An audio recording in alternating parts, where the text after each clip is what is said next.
So Andre and John really may want you to put your own questions in. So let me just start with, we'll start with a really easy one. What's your favorite cereal? Let's see, my favorite cereal is Honey Nut Cheerios. I think I have some in my cupboard right now. Where did we lose John? We got him in here twice.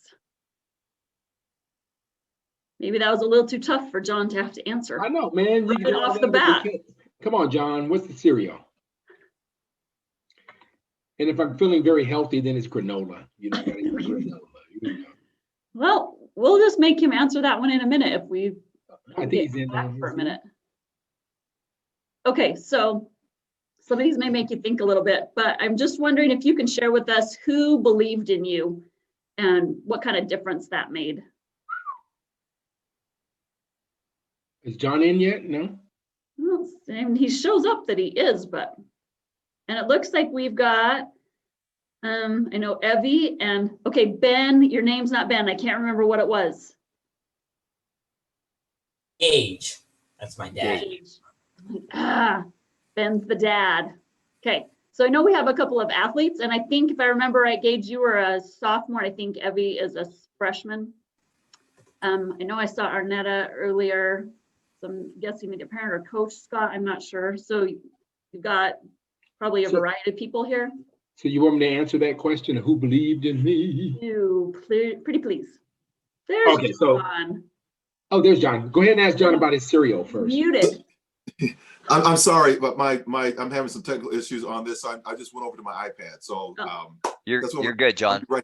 All right. We were afraid that question scared you off. What's the question? Your favorite cereal. Oh, that does scare me off. I know. My favorite cereal, I have several. So, but the favorite one is my go-to is probably a Raisin Bran. However, my favorite morning snack are Pop-Tarts. Oh, very cool. Okay, so the follow-up question to that is, and we'll give you a second longer, Andre gets to answer first. Who believed in you, and what kind of a difference did that make in your life? Wow. The first one that comes to mind is Colleen Amstein. And why? Not in sport. That's fine.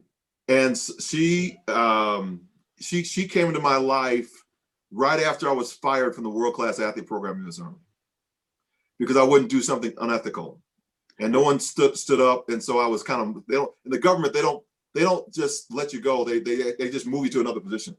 So I started with the Better Opportunity for Single Soldiers program. She was my first boss, and what she did for me set my whole trajectory of how to really honor and treat people. So I will always be forever grateful for her and what she did for me in my life. Very cool. Thanks. Hey, Andre. For me, and I alluded to it during my last session, was my high school coach, Stan Dow. I, believe it or not, Christy, I was shy all the way through my senior year in high school. I really was. I didn't, no girlfriends, nothing. But when I was in 9th grade in PE, he might have seen something and asked me to come out for track. And then my sophomore year, he made me run the hurdles. And he just looked at me after that. I never run hurdles, never went over blocks. And he said, "This is your race from now on." And had such an impact on me because he believed in me. Not only that, but I've had great coaches like, Jim Bush and Bob Kersey. I went back to him to coach me for the Olympics. He had known me since I was 14. His family had, you know what I mean? Then when he passed away, his wife moved near me instead of her own kids because she wanted to be near me. So I go and take care of her now too. So cool. So I guess for coaches out there, you just never know the impact that will make. Okay, we have some specific questions for you, Andre. So Paige is asking how you maintain your form for your last hurdles at the end of the race. You talk about the 300 hurdles or 400 hurdles? Probably. Well, I guess either one of you, John's a hurdler. Both of you can answer that question. Here's the deal. I talked about it because conditioning breeds confidence. If you are well conditioned, that last hurdle doesn't look like it's 10 feet high. It only looks like it's 5 feet high. You know what I mean? And so I think that's what I want to say. And the other thing is, never force anything the last 3 hurdles. Maintain your form, maintain your cadence, because if you try to push it, that's when you make the mistakes and either fall or hit a hurdle or what have you. So just once you come off of that last hurdle, the last turn, maintain. It's about maintaining and remembering all of everything you learned in practice. What about you, John? What did you think about? I try not to think.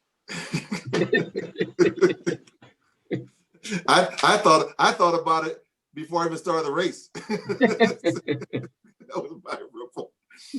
No, that is what I found. I don't know if everybody knows the name Stanley Redwine, but Stanley, who now coaches for UK, University of Kansas, as well as the Olympic coach this year as well.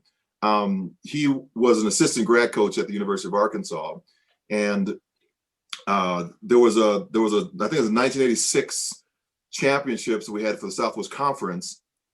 I had finished my races, the 110 high hurdles, the long jump, and I was done. I was sitting in the stands, and then he came up to me and he said, John, we had one of our athletes get hurt. You need to step in and run the 3rd leg of the 4x4. And I said to Stanley, I don't do that. You have to remember the Southwest Conference, they had all these amazing individuals that were Olympians, and I don't run that. I'm done with my races. So we had the 5th fastest 3:52 time trial, so we need you on the team. So I don't do it. So anyway, I was crying. So this is where I was crying before I had to run this race, because I knew there's no way you can not do it. We need the points. And I ran the race, finished it, and my head's pounding and thing. And Stanley comes up to me and says, well, John, I got good news and bad news. So the good news is your first quarter ever, you ran 46.5. Your bad news is you just made the mile relay team. So all of 1987, I ran the mile relay. And that really was the kind of the beginning of understanding I had this race in me that I was too afraid to really run, because I just didn't want to hurt. But what Andre said, what I just wrote down, is I did find that to be true, that the more conditioned that I was, the more it bred the confidence in me, so that by the time the championships came around, I was able to maintain form and just not fight and try to do anything different, but just hold, because I knew if I could just hold it, I was going to run the time that I needed to run. Yeah. And it didn't matter how much it's going to hurt afterwards, because that was you can run 55 seconds or 45 seconds. It's still going to hurt the same way. It's going to hurt. It's still going to hurt. So you might as well just run the 45. And so that's what I really began to understand. And that translated, I think, and maybe Andre can speak this too, into life. Just maintain. And then you maintain at a higher level the next year, and a higher level the year after that. And so we're always maintaining an excellence that continues to build upon the year or the month or the hour before of the race that we have to run in life or on the physical track itself. So Gage, sounds like when your coach is trying to do conditioning, sounds like you better listen. Does that answer your question? Yeah. Yeah, it's not fun. Running track or training is never fun. I hate it, but I'd rather go through the drudgery of that difficult workout than lose on a Saturday. So, you know what I mean? Okay, another question from Ebby. She wants to know how you get your trail leg down faster after the hurdles. So, Ebby, you want to answer that one first, John, or you want me to go for it? No, you can go for it. All right. So when you're running the hurdles, one of the trail leg, it's a combination of everything, and I mentioned it in that first session. It's a combination of making sure that your arms and your lead leg are in the correct place and the correct positioning. So in other words, it's not about pulling that trail leg through. It's about running off of that lead leg. So you got to get that. If it's a short hurdle, you got to get that lead leg down on the ground and push away. Because then what it tends to happen is all you got to do is bring the trail leg. The trail leg will get to the middle. You bring it to the middle and you put it down. Don't force it. Don't whip it, because if you whip it through, you're going to do that twisting thing. So it's about just staying in position, doing those drills that I talked about in the first session. And I'm not sure if you were there, Evie, but you have my contact information. Either have your parents email me or send me a video or what have you, and I will help you out. But it's really about being in the. My coach used to always say, there's one coach used to always say, Bob Kersey would always say, hurdle before you run. People tend to want to hurry up and get off of that hurdle and sprint or whatever they want to do. You've got to go through the hurdling process first before you start running. So that's just in short. So yeah, you're learning from the master right there, right? There's not too much I could even add to that. I think that's 100% right. One of the ways I think about it in getting the trail leg down faster is by everything starts with that trail leg, because you're starting into the hurdle with the trail leg, right? The trail leg is powering you there as the knee comes up and forward, and the shin is aligned either with that hash mark or dash on the hurdle as you're approaching it, so that the piston kind of is going up and down, and the trail is going to do what it does. just stay in the motion. I always start the kids off low and then start raising them up, because I don't want anything, like Andre says, to snap down or anything. I'm gonna get the first leg down as fast as I can, but the trail leg's got to do what it does because of centrifugal force. So we just want to make sure it's in the right position after we power into the hurdle, so it's coming off the proper way, so we're not twisted any type of way like that, or we don't feel like we're gaining momentum, especially in the 110s, gaining momentum for each one. Those hurdles should be getting closer and closer and closer. So after each one of those, because of the kind of shuffle step that we have in between. So all that has to go faster and faster, but everything triggers off of that trail, the trail leg powering us into the hurdle in the first place. So I don't know, Andre, if you had any other thoughts around that too. No, I think that answers that one. Thanks, Evie. Okay, we have a couple more for you. So Scott wants to know your philosophy on practicing at different hurdle heights and different distances between hurdles, maybe that are somewhat different from the race or the competition day. So then he said, in particular, in an effort to speed up 3-step cadence in the 110 high hurdles. Oh, I think I did it all the time. I do it all the time. When I go to these clinics, I teach kids all the time. Some of the drills I leave on 30 inches, even though I may run the 36 inches or 42-inch hurdles. There are drills that, you're right, I might put down to 39 inches or 36 inches. I agree with moving them up and down based on the particular drill that you're doing. When it comes to the 110-meter hurdles, yes. If you move the hurdles in so that your athlete can get that 3-step cadence in, right? Because to get the 3-step, everybody can do a 3-step. I don't care if you're 5'3". If you can get it. It's just a matter of, training your body and making sure that, one, you're running off of that lead leg, 2, you're bringing that trail leg up high to the middle and putting it down, right? But until you can do that, yeah, bring the hurdle in closer. But what I would like is for coaches, don't tell your athlete, as they're walking back, move it up. Move it back so that they get that 3-step in, and they're going to get so excited that they got 3 steps in, even though you moved it up a foot or 2 feet, right? And as they start getting it better and better, as they're walking back to the start, slide it back a little bit, just a little bit each time to see if they can maintain that. Because if you just cheat it up and they know you cheated it up, they're still not going to feel confident that they can do 3 steps, right? With the 400 hurdles, I tend to always leave it at 36 inches. But there are times when I may, in practice, move a hurdle up, move it back, or move it at different areas in the lane, so that, and John knows this, and he's probably better at switching his opposite leg than I am, but you want to train that opposite leg, because I guarantee you it's gonna come up.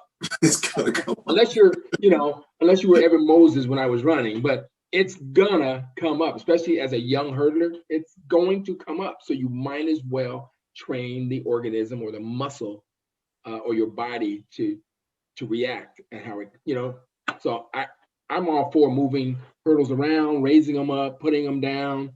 Oh yeah. John?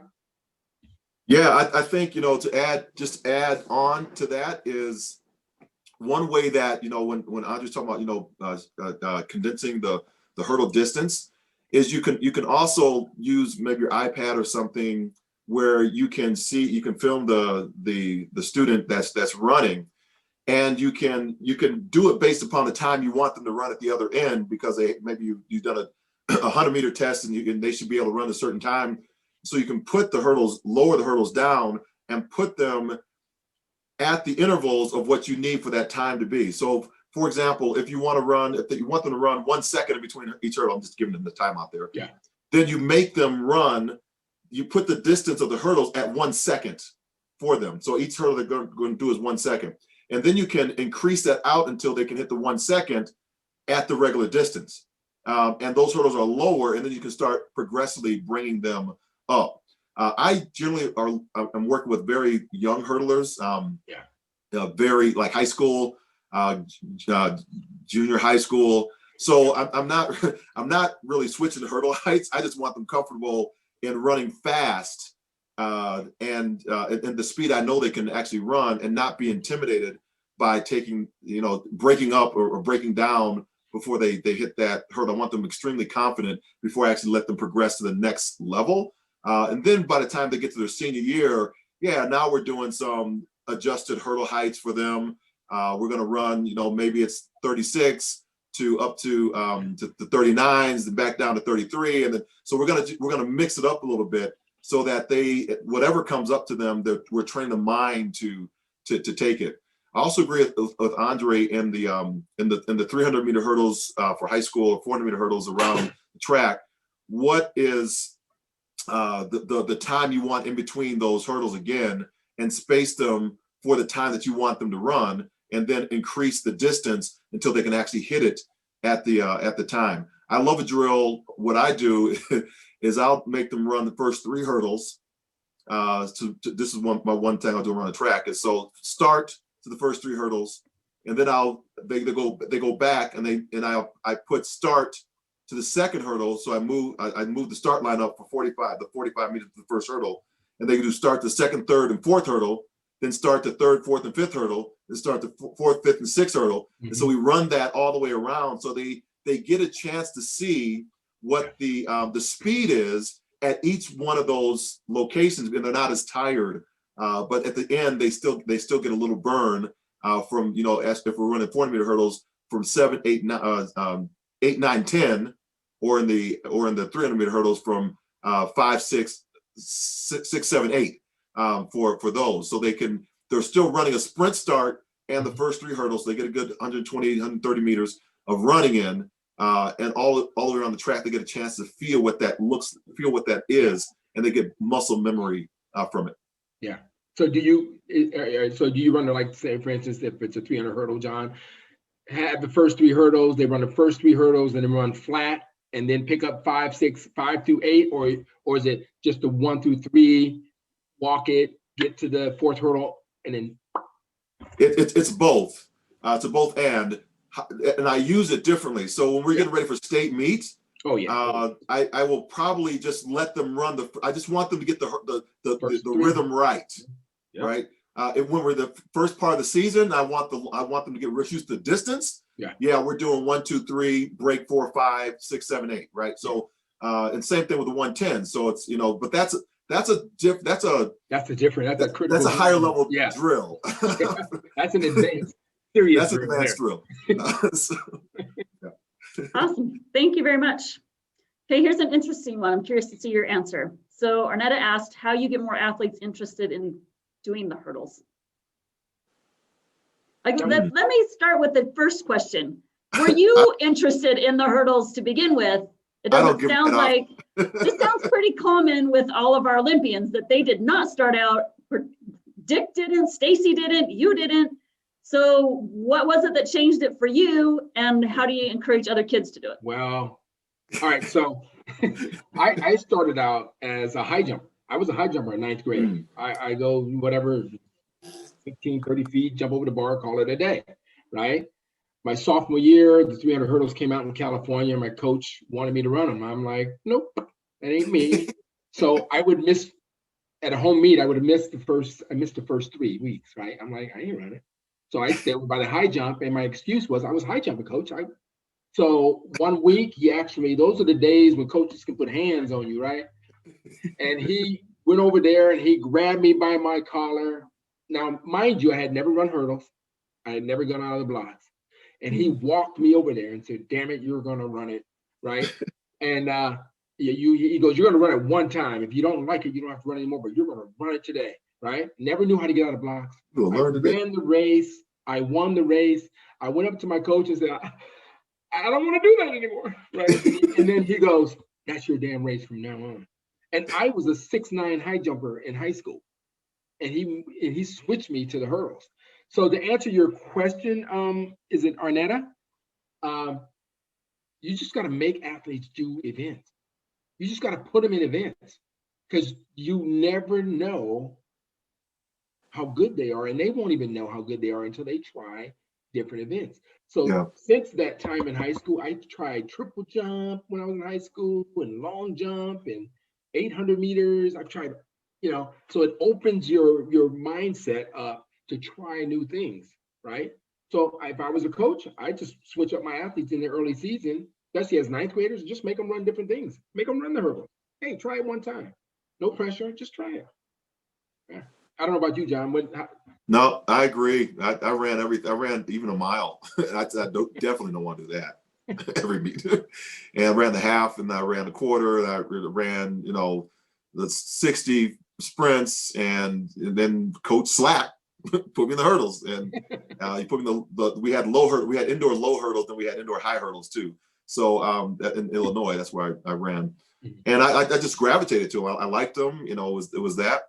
Now it's a little bit different. I when I'm with the little tykes, I learned to know who might be more naturally gated for the hurdles, and that is really watching. I'll make everybody individually run a 100-meter dash, and I'll have an assistant count the steps that they're running. And so I know the person that runs the 100-meter dash, and we'll just give a time, say they run it in 13 seconds. And they took, I don't know, 75 steps around the 100-meter dash, right? The one that did, and almost ran 73, 72, 70, 75, the one that runs 80 steps around the same time, that's my hurdler. Because I know they can turn over faster in that race, because it's a turnover race. It's not really, you can't have a long stride in 110s. You have to be able to shuffle it. So that's kind of how I look at it now. But I agree with Andre. Make them run everything. Try everything. Try everything. No pressure. I didn't run when I was little. I mean, I didn't start running track till I was 15. I high jumped when I was 14, but that was it. That's not running. Okay. So have them try different things. I like John's idea too. Is that you watch these athletes grow up, and they're little tykes, and you can tell sometimes, man. And sometimes they'll jump over stuff, and you think, oh, I think they might be a hurdler. They're jumping over boxes and jumping over whatever, and it makes it simple, 100%.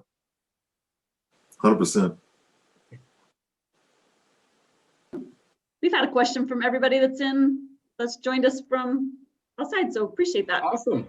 Okay, I have another question. I don't know if, John, you talked about this in your breakouts, but we didn't get to it in Andre's.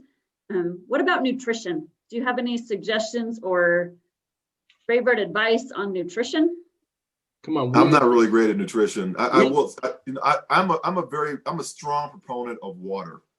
So I think that's what the body naturally wants and craves. And so I just fuel it with what it naturally wants. Anything else, it has to break down a lot. And I know there's different types of formulas that different sports drinks and sports mix. And anytime you have to, I think, to shift a formula for something, the body has to work harder. And so if I want great fuel in my body, that's what I usually do. Nutrition, the other thing is, what you put in your body is going to be the fuel that's going to come out in the race. Yeah. So Andre, you can take away on that. No, you're right. You're absolutely right. And I tell people this all the time. If whatever you put, you go ahead and put those nachos in there. They're gonna come out. Okay.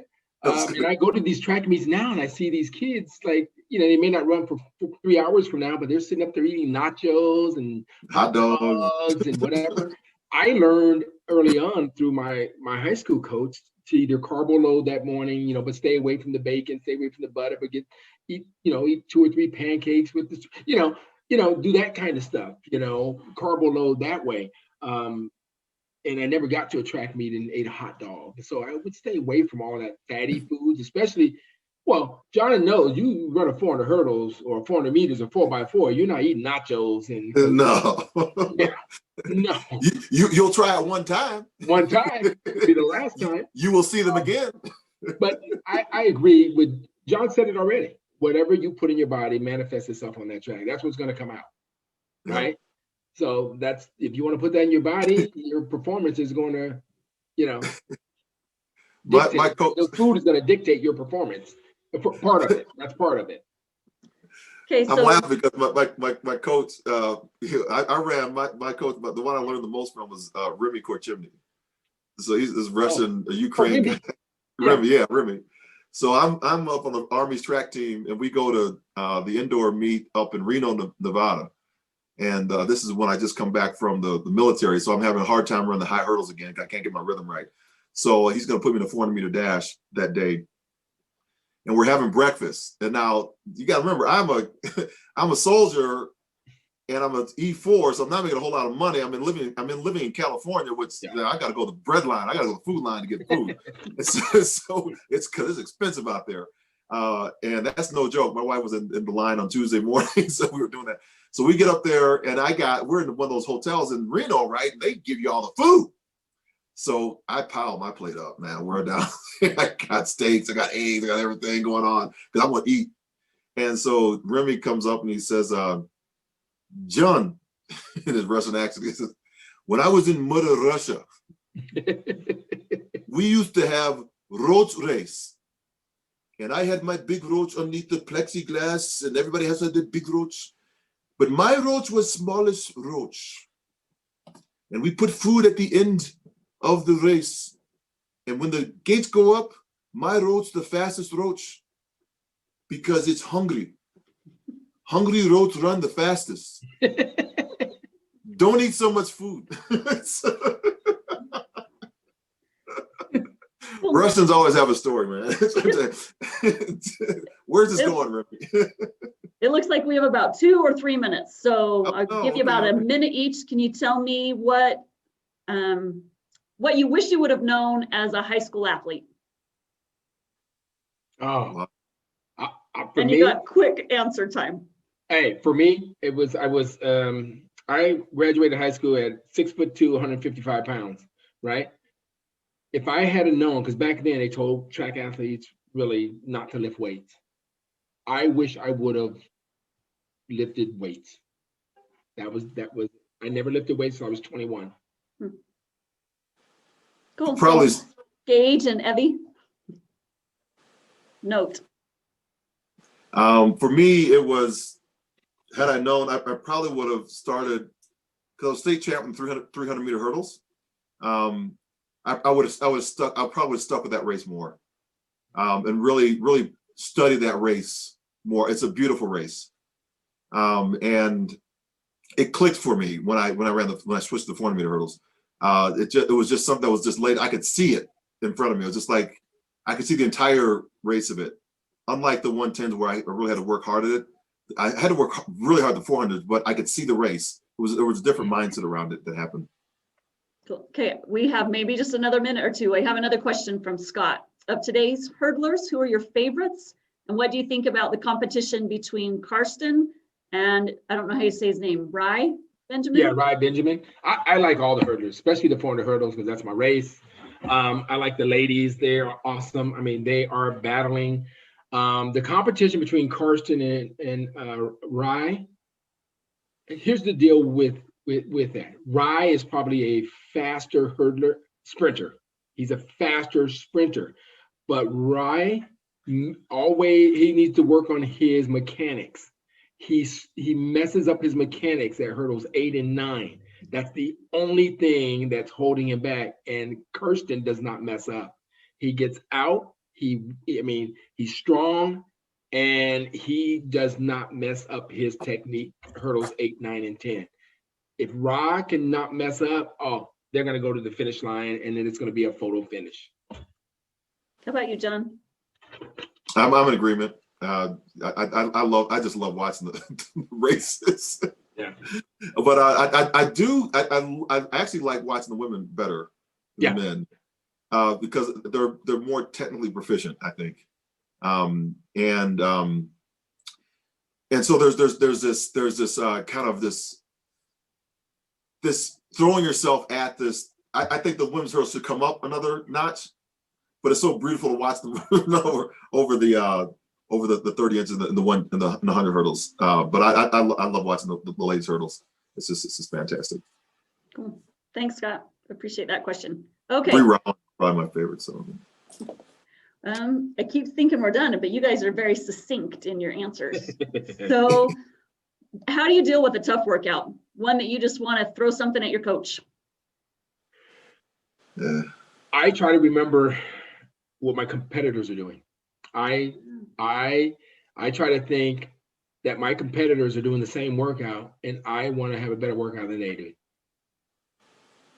That's great. Yeah, I talk about that, and we talked about in our session of +1 days. What's the thing you're going to do that your competitor will not do to win that medal? And then do it. All right. That's why I won't rehash it, but we talk about that. I call those +1 days. Because my competitor, they're going to give up. I'm not. I'm going at it. Because I'm going at you on that day. Very cool. Thanks. Any last piece of advice you'd like to give coaches or athletes? And let me just preface by saying thank you so much for being willing to participate today and answer our questions. For me, it's just really, and I'll let John finish because he has powerful messages. But what I would say is just focus on the goal, and the main thing is control what you can control, and then just have fun. To me, man, it's at the end of the day, it's, hey, I did the best I could. I focused on my goal. I had fun doing it, and then you just let it go. Just let it go. I love that. No regrets. Yeah. Yeah, I have lots of thoughts, but keeping the main thing, what Audrey just said, absolutely 100%. Keep the main thing. Have fun. I mean, track is such a fun, collective sport that you get a chance to just see people at their best, at their worst. You can just honor the performance that people have. It really does. It's one of those sports where there's very minimal subjectivity to it. Right? First person across the line, they earned it. And then next week, they got to earn it again. I love that about track and field. And I think it's one of the most purest forms of just, getting us past, kind of this entitlement mentality that we earn. We just have to earn what we earn. And that's the biggest lesson I think that athletes can learn, and coaches as well. Never saying that I should have won that race if you didn't win that race.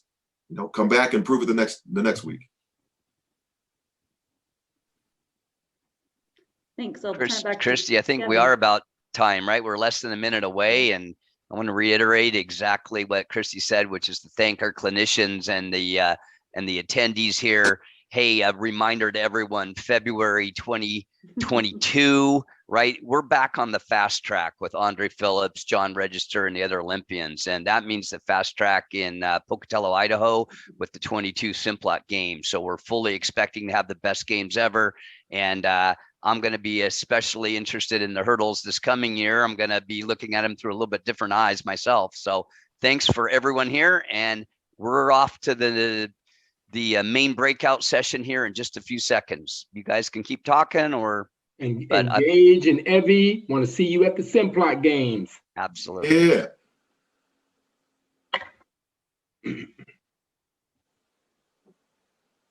And thank you again, Kevin and Christy. Yes. We had the easy part. Yep. You guys are the best. Yep. Andre, man, I'm starstruck. I am with you, man. I told the first session, I got the first session, like, I need 30 minutes just to reflect on what John said. I need to just lay down. You wanted couch time. Yes. Didn't I say that, Christy? I'm You like, did. Couch man, time. it was awesome. Yeah. That was awesome. When I grow up, I'm gonna be just like you. It's funny. Grow up, Either one of you. Thanks. so.